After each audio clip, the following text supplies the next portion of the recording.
Hello students, working capital management chapter में हम देख रहे हैं प्रॉब्लम नंबर 29 नंबर निकाले आपने। You are supplied with the following information in respect of XYZ limited for the ensuring production for the year 69,000 units. 69,000 units को underline करेंगे। अपने को करंट ईयर का उन्होंने प्रोडक्शन दिया हुआ है। Finish goods in store 3 month, raw material in store 2 months, work in progress 1 month, creditors को अंडरलाइन करेंगे 1 मंथ, डेटर्स को अंडरलाइन करेंगे 3 मंथ्स, सेलिंग प्राइस दिया हुआ है ₹0.5, raw material 50% of selling price, direct wages 10% of selling price, manufacturing overhead 16% of selling price, administration selling overhead 4% of selling price. There is a regular production cycle and wages and overhead occurred evenly. Occurred evenly के मायने है कि हर महीने में उसका क्या है, हर महीने वेजेस और ओवरहेड जो है उसका जो खर्चा है वो एक जैसा है। जैसे मान लेते हैं हम लोग कि हर महीने में वो हो रहा है 20 रुपये, तो जनवरी में 20 रुपये, तो फरवरी में 20 रुपये, मार्च में भी 20 रुपये। ऐसा उसका मीनिंग है। एग्जाम्पल के तौर पे बताया मैंने। Wages are paid in the next month of accrual, यानी वेजेस का जो पेमेंट होता है वो नेक्स्ट मंथ में होता है। कौन से मंथ में होता है? नेक्स्ट मंथ में होता है, यानी 1 मंथ हो गया। अब आगे दिया हुआ है material is introduce in the beginning of the production cycle. इसको अंडरलाइन करेंगे आप लोग। Material is introduced in the beginning of the production cycle, इसको स्टार मार्क कर देंगे। ये अपने को वर्क इन प्रोग्रेस में काम में आएगा। उसका कहना है कि मटेरियल को बिगिनिंग में ही इंट्रोड्यूस करते हैं। मैं फिलहाल उसको जब आएगा पॉइंट तब एक्सप्लेन करता हूं, उसको सिर्फ अंडरलाइन करके स्टार मार्क कर दो आप लोग। यहां पर हम देख रहे हैं ओवरहेड के बारे में कुछ भी नहीं बोला कि उसका पेमेंट कब होता है। तो जब यहां पर कुछ भी नहीं दिया तो हम उसको क्या मानेंगे? 1 मंथ। क्या मान लेंगे हम लोग? 1 मंथ। जब कुछ भी नहीं दिया तो उसको 1 मंथ हम लोग उसका पीरियड मानेंगे। अब चलेंगे हम लोग, मैं आपको बाद में नोट लिख के दूंगा, उसका टेंशन मत लो आप लोग। सबसे पहले चलते हम लोग प्रॉब्लम नंबर 29 की तरफ। तो आपने लिखा problem number 29, statement of cost. Statement of cost, production दिया हुआ है 69,000 यूनिट्स। प्रोडक्शन दिया हुआ है 69,000 यूनिट्स। फिर आपका हमेशा का टेबल, सीरियल नंबर, पर्टिकुलर्स और अमाउंट। तो सबसे पहले लिखेंगे हम लोग सेल। सेल है आपका 69,000 यूनिट। 69,000 यूनिट इंटू ₹0.5, ध्यान रखना 0.5 से मल्टीप्लाई करते हैं तो उसका सेल आ जाता है अपना 34,500। 34,500। उसके बाद अपने को दिया है रॉ मटेरियल। प्रॉब्लम में देखो क्या दिया अपने को? रॉ मटेरियल 50% बोला है। तो रॉ मटेरियल यहां लिखेंगे 50% ऑन सेल। 50% ऑन सेल, तो यहां पर हम लिखेंगे 34,500 इंटू 50%। 34,000 इंटू 5% इंटू 34,500 इंटू 50% वो आता है अपना 17,250। 17,250। सेल को नहीं लेते करके 2 लाइन खींच दी मैंने यहां पर। उसके बाद है डायरेक्ट लेबर दिया अपने को 10% दिया हुआ है। डायरेक्ट लेबर है 10% ऑन सेल। 10% ऑन सेल, तो सेल है तुम्हारा 34,500। 34,500 इंटू 10%। 34,500 इंटू 10% आएगा 3,450। 3,450, 3,450। उसके बाद नेक्स्ट दिया अपने को मैन्युफैक्चरिंग ओवरहेड। मैन्युफैक्चरिंग ओवरहेड दिया है तुमको 16% दिया हुआ है। 16% ऑन सेल। 16% ऑन सेल तो यहां पर हमारा सेल है 34,500, उसका 16%। मुझे पता है मैं थोड़ा स्पीड से निकाल रहा हूं, परंतु आप लोगों को भी प्रैक्टिस हो जाना चाहिए। तो उसका आता है तुम्हारा 34,500 का 16%, 5,520, 5,520, 5,520। उसके बाद है administrative overhead 4% on sale, 4% on sale. तो यहां पर हम लोग देखते हैं सेल है तुम्हारा 34,500 इंटू 4%, 34,500 इंटू 4% किया तो आता है 1,380, 1,380, 1,380। इन सबकी यदि हम लोग टोटल करते हैं तो टोटल आती है आपकी 27,600, 27,600, जिसको बोलते हैं हम लोग cost of production, cost of production.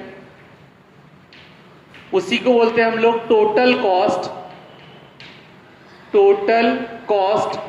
उसी को बोलते हैं हम लोग cost of goods sold, cost of goods sold. जो गुड्स हम लोग बेच रहे हैं उसकी कॉस्ट कितनी है, तो वो है 27,600। तो ये हमारा फर्स्ट पार्ट कंप्लीट हो चुका है। सेकंड पार्ट है statement of net working capital. Statement of net working capital में हम लोग देख रहे हैं स्टेट टेबल बनाएंगे हम लोग, हमेशा का table. Number A current asset, number A current asset, उसमें लिखेंगे number 1 stock of raw material, stock of raw material.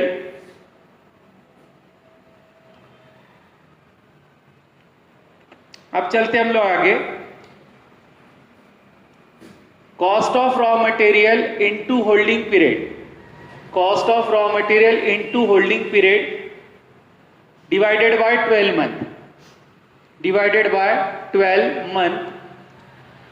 अब कॉस्ट ऑफ रॉ मटेरियल देखो यहां है 17,250, 17,250, कॉस्ट ऑफ रॉ मटेरियल 17,250।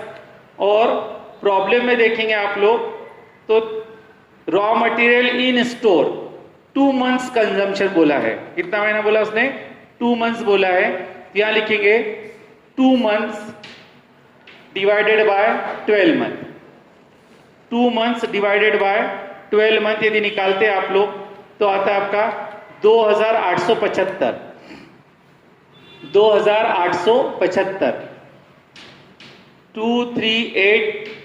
2875, 2875।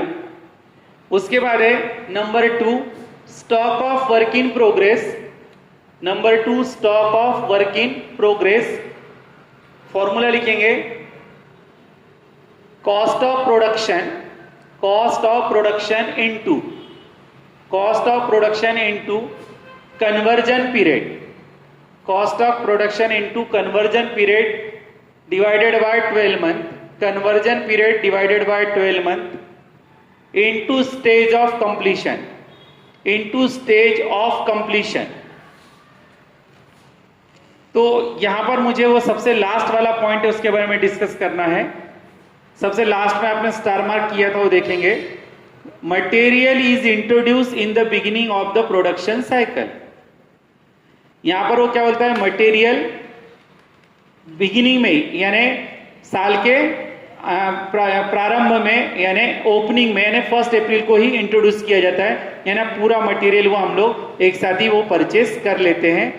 तो यहां पर अपने को इस टाइप का यदि सेंटेंस आता है तो वर्क इन प्रोग्रेस में अपने को थोड़ा सा ध्यान रखना है, प्रिकॉशन लेना है। तो यहां पर वर्क इन प्रोग्रेस 3 प्रकार की चीजें आती है वर्क इन प्रोग्रेस में, आपको मैंने बताया। अनफिनिश गुड्स, उसमें रॉ मटेरियल लगा हुआ है और उसको जो भी कन्वर्जन करने के लिए लेबर लगा हुआ है और बाकी के अदर ओवरहेड भी इसमें लगे हुए हैं। अभी तक हम लोग क्या करते थे, कुछ भी नहीं दिया तो उसका कितना लेते थे हम लोग, टोटल में 50% लेते थे, क्योंकि वो न तो रॉ मटेरियल है और ना फिनिश गुड्स है, इसलिए कितना लेते थे हम लोग 50%। पर उसने क्या बोल दिया यहाँ पर मटेरियल बिगिनिंग में ही पूरा हम लोग ले लेते हैं, यानी पूरा का पूरा मटेरियल प्रोसेस में चला जाता है, ऐसा मानना पड़ेगा अपने को उसके सेंटेंस के हिसाब से। और रॉ मटेरियल को हम लोग यहाँ पर 50% न लेते हुए क्या लेंगे हम लोग 100% लेंगे। कितना लेंगे 100%। और बाकी का फिर वेजेस और अदर ओवरहेड को हम कितना लेंगे स्टेज ऑफ कंप्लीशन में 50% लेंगे। कितना लेंगे 50%। तो यहां पर हम लोगों को फॉर्मूला तो वही है हमारा कॉस्ट ऑफ प्रोडक्शन। यहां पर हम लोग सबसे पहले लिखेंगे नंबर ए रॉ मटेरियल। अब रॉ मटेरियल में हम लोग सिर्फ रॉ मटेरियल की वैल्यू लेंगे, यहां पर ये है 17,250। कितना है 17,250। अब 17,250 दिया, उसका पीरियड देखेंगे आप तो 1 मंथ दिया हुआ है। देख लो आप लोग work in progress production process 1 month. तो यहां पर हम लोग 17,250 into 1 month divided by 12 month, divided by 12 month. तो इस प्रकार से हम लोग इसको इंटू 50% न करते हुए इसको क्या करना पड़ेगा अपने को इंटू 100%, क्योंकि बिगिनिंग में ऐसा मान रहे वो कि इसको बिगिनिंग में पूरा प्रोसेस में ला लेते वो। अब पूरा प्रोसेस में ला लेते कारण वो अनफिनिश गुड्स के रूप में आ गया। वो कहां पर आ गया, वो अनफिनिश गुड्स के रूप में आ गया, यानी वर्क इन प्रोग्रेस में वो आ गया, क्योंकि उसने क्या बोला मटेरियल को पूरा प्रोडक्शन साइकिल में इंट्रोड्यूस कर देते हैं।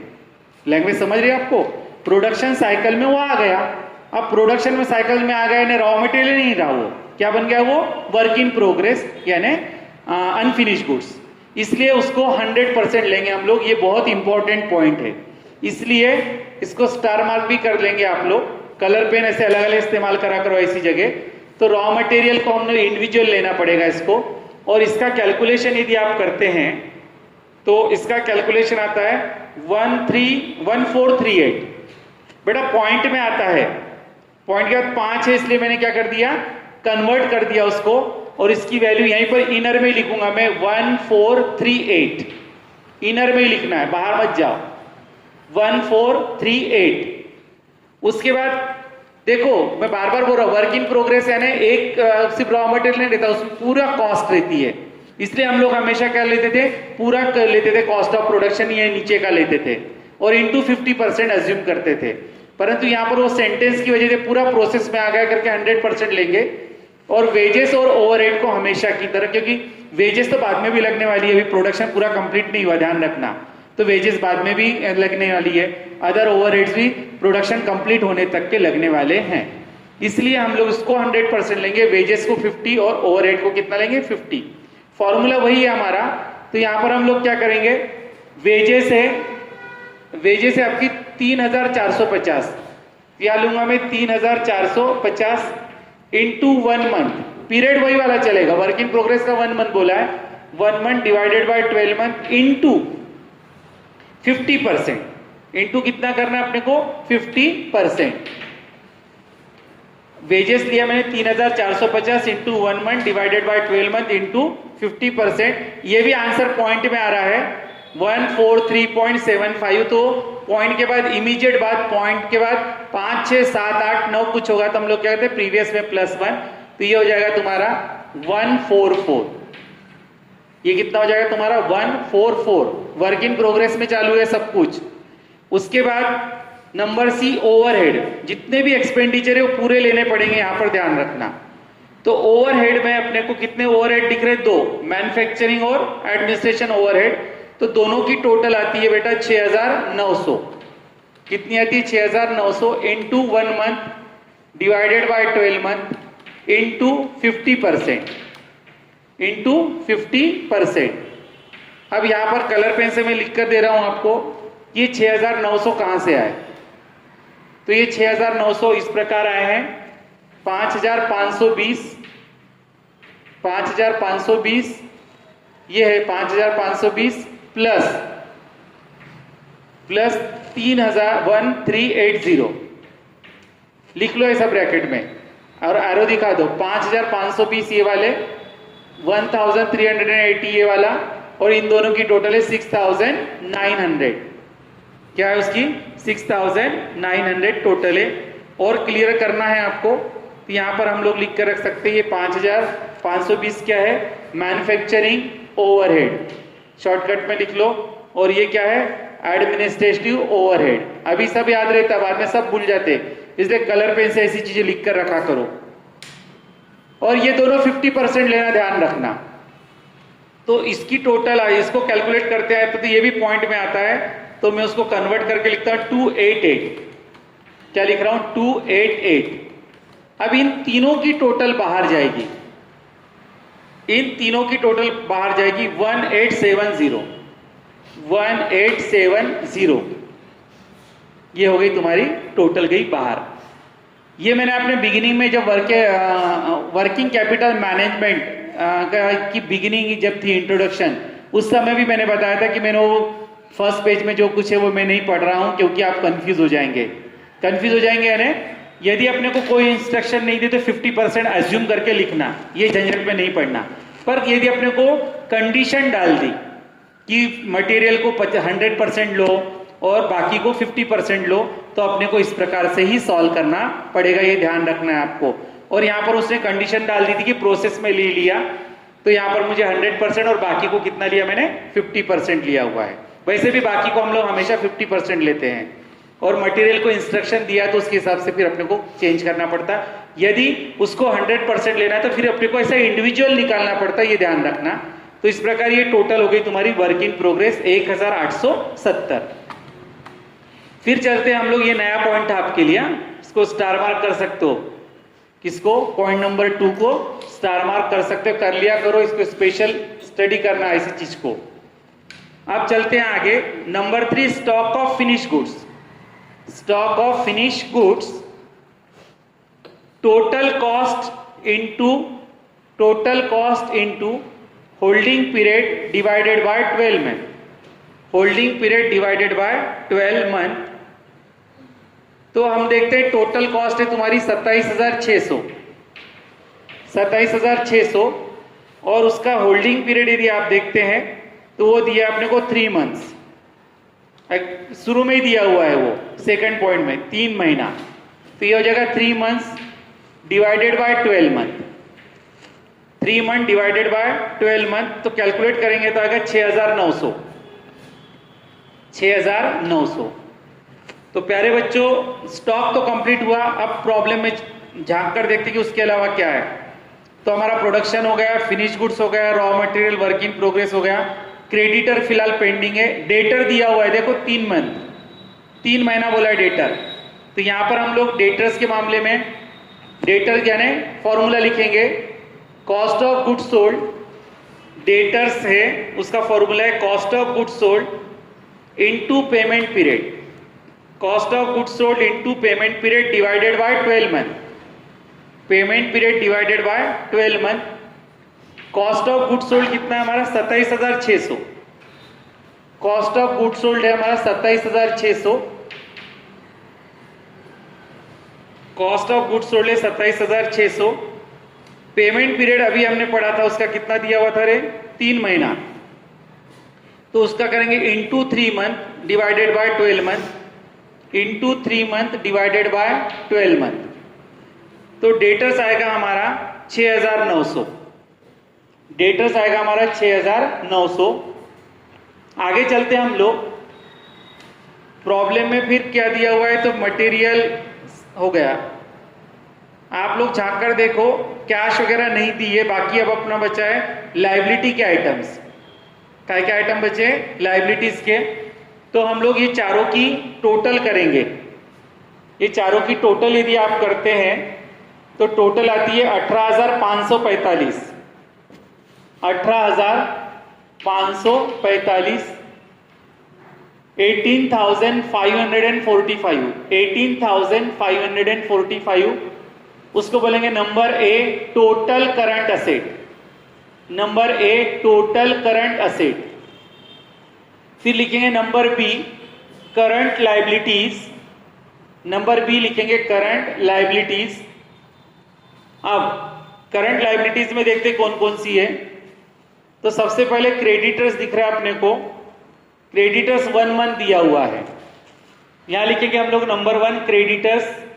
क्रेडिटर का सामान रॉ मटेरियल से आता है, परचेस से आता है, इसलिए लिखेंगे हम लोग credit purchase into payment period, credit purchase into payment period divided by 12 month, divided by 12 month. बेटा जब भी मैंने डेटर्स में यहाँ गलत लिखा है, कलेक्शन पीरियड है बेटा, डेटर्स में कलेक्शन पीरियड होता है, करेक्शन कर लेना, कभी कभी बोलते समय लिखते समय गलती हो सकती है, कलेक्शन पीरियड है वो। तो यहां पर हम लोग लिखेंगे payment period divided by 12 month. तो क्रेडिट परचेस हम लोग देख रहे हैं, मटेरियल है तुम्हारा 17,250, तो यहां लिखेंगे हम लोग मटेरियल 17,250 और उसका पीरियड दिया हुआ है अपने को 1 month into 1 month divided by 12 month, into 1 month divided by 12 month. तो ये आता है 1438, पॉइंट में आ रहा है, आप देख लेना 1438 मैंने उसको कन्वर्ट किया है, 37 को 38 बनाया है, क्योंकि पॉइंट के बाद क्या आया है 5 आया है, इसलिए 1438। अब उसके बाद और प्रॉब्लम में किसके बारे में दिया हुआ है देखेंगे छाट कर, पूरा आप लोग ऊपरी तौर पर देखेंगे तो पता चलेगा। वेजेस का दिया हुआ था लास्ट लाइन में, और बाकी कुछ भी नहीं दिया बेटा। पर जब कुछ भी नहीं दिया रहता तो उस समय हम लोग क्या करते हैं, बाकी के ओवरहेड को क्या करते हैं 1 मंथ ये करते हैं। इसलिए हम लोग वेजेस को लेंगे सबसे पहले, number 2 unpaid wages, number 2 unpaid wages, total wages into holding period, total wages into holding period divided by 12 month. तो यहां पर टोटल वेजेस क्या है, तो टोटल वेजेस है 3,450, 3,450 इंटू होल्डिंग पीरियड 1 मंथ दिया हुआ है, अभी हमने पढ़ा 1 मंथ दिया हुआ है, डिवाइडेड बाय 12 मंथ। इसको यदि आप कैलकुलेट करते हैं तो वो पॉइंट में आता तो उसको कन्वर्ट किया जाता था 288, कितना था 288। अब जितना भी दिया था वो हो गया, ओवरहेड के बारे में कुछ नहीं दिया, तो ओवरहेड के बारे में कुछ नहीं दिया तो हम उसको क्या करते हैं 1 मंथ लेते, यदि किसी के बारे में कुछ नहीं दिया तो हम उसको 1 मंथ नेक्स्ट मंथ में माना जाता है उसको। तो यहां पर लिखेंगे number 3 unpaid overhead, unpaid overhead, total overhead into, total overhead into holding period, total overhead into holding period divided by 12 month. अब टोटल की यदि इन दोनों की एडिशन लेना पड़ेगी तो हम लोग इसको यहां पर लेंगे 6,900 into 1 month divided by 12 month. अब ये 6,900 कैसे आए हैं, तो उसको टोटल आप लोग इस पर से कलर पेन से दिखा दो, तो दोनों की टोटल ही मैंने 5,520 प्लस 1,380, 1,380, ये दोनों की टोटल है 6,900 into 1 month divided by 12 month. तो ये आता है बेटा 575, कितना आता है 575, 575। यहां पर भी यहां पर पेमेंट पीरियड लिखा जाता है, लायबिलिटी में क्या लिखा जाता है बेटा पेमेंट पीरियड, ध्यान रखना पेमेंट पीरियड। तो उसको कैलकुलेट किया तो कितना था 575, दोनों ओवरहेड की टोटल एक साथ लिए मैंने, कौन से दोनों ओवरहेड, मैन्युफैक्चरिंग और एडमिनिस्ट्रेटिव ओवरहेड दोनों की टोटल को एक साथ किया है। इसके बारे में अपने को पेमेंट पीरियड का नहीं दिया था तो उसको हमने एज्यूम किया है 1 मंथ। तो यहां पर हम लोग अब इसकी टोटल बाहर निकालेंगे तो वो आती है तीनों की टोटल 2,301, 2,301, 2,301। और सबसे लास्ट इसको बोलेंगे हम लोग total current liability number B, total current liability number B. ये सिर्फ ये पॉइंट करके मैं करके दे रहा हूं आपको, ये वर्क इन प्रोग्रेस के लिए करके दे रहा हूं ये प्रॉब्लम, बाकी कुछ बाकी तो वो सब पुराना ही है। अब इन सबकी टोटल जो है ए और बी की टोटल को हम माइनस करेंगे तो मिलेगा net working capital A minus B 16,244, 16,244, 16,244 ये आपका net working capital A minus B. अब हमारा प्रॉब्लम यहाँ पर कंप्लीट होता है। एक नोट लिख कर देता हूं मैं आपको, लिखेंगे। अब टेबल को बंद कर देंगे और लिखेंगे नोट नंबर 1, NOT नोट, उसमें लिखो number 1, in this problem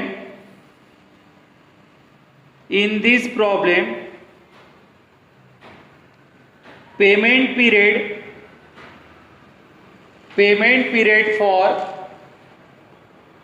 period for manufacturing and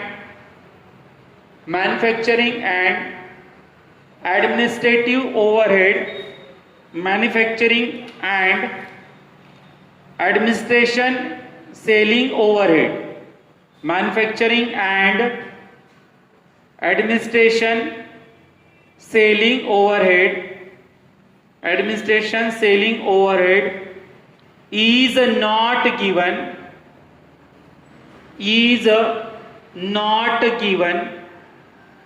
therefore it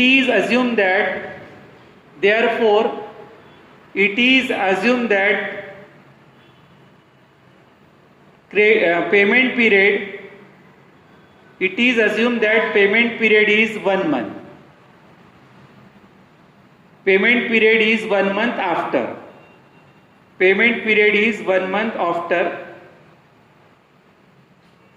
Note number 2 लिखेंगे, in this problem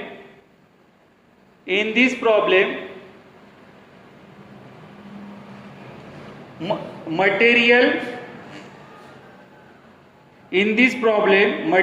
is introduced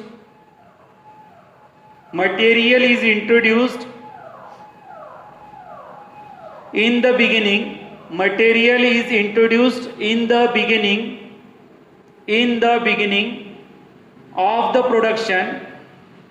the beginning of the production cycle, is given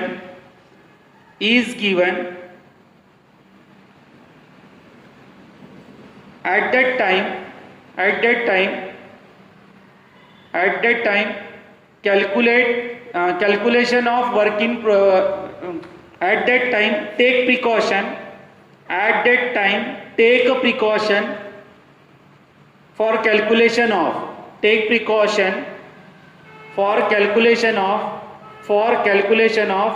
work in progress। तो प्यारे बच्चों, यहाँ पर हमारा problem number 29 complete होता है। थोड़ा सा अलग किस्म का है, थोड़ा सा कॉम्प्लिकेशंस लग रहे होंगे, तो फिर से वीडियो आप लोगों ने सुन लेना है उसको, तो आपके पूरा ध्यान में आ जाएगा। तो यहाँ पर हमारा टाइप नंबर 6 भी कंप्लीट होता है। नेक्स्ट वीडियो में हम लोग नए टाइप के साथ, नए प्रॉब्लम के साथ फिर से हाजिर होंगे। Thank you.